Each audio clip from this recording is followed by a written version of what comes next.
미국과의 관세 담판이 이제 하루 앞으로 다가왔습니다. 미국 측은 우리에게 최선의 협상안을 가져오라며 막판 압박에 나섰는데요. 정부는 물론 재계까지 미국을 건너가 협상 총력전을 벌이고 있습니다.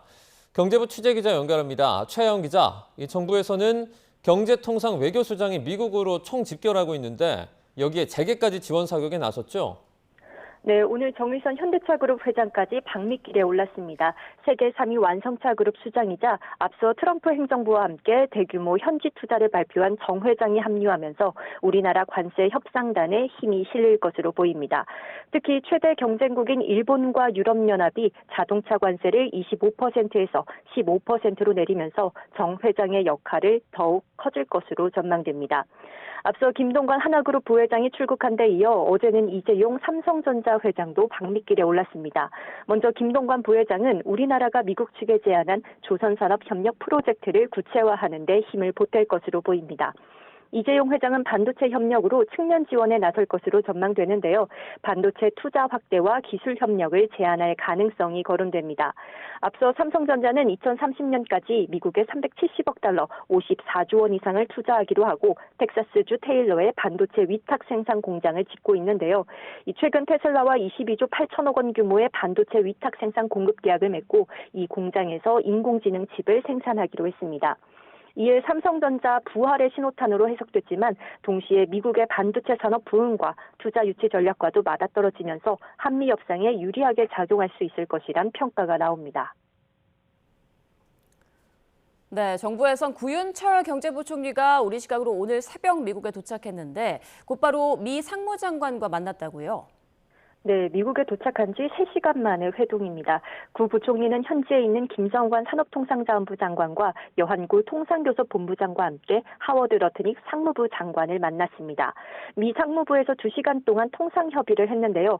이튿날 베센트 재무장관과의 최종 관세 담판을 앞두고 협상안을 조율한 것으로 보입니다.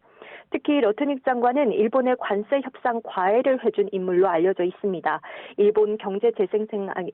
일본 경제재생상에게 트럼프 대통령과 협상하기 전날 자택에서 3시간 동안 예행 연습을 시켜준 것으로 전해집니다. 이에 관세 협상의 키맨이자 첫 협상 관문으로 꼽히는데요. 우리 통상당국이 러트닉 장관의 동선에 따라 워싱턴과 뉴욕, 영국을 오간 것도 구 부총리가 도착하자마자 러트닉 장관을 만난 것도 이런 이유 때문으로 풀이됩니다. 네, 미국과의 관세 협상이 이제 하루 앞으로 다가왔습니다. 최상의 시나리오는 역시나 관세 면제겠죠?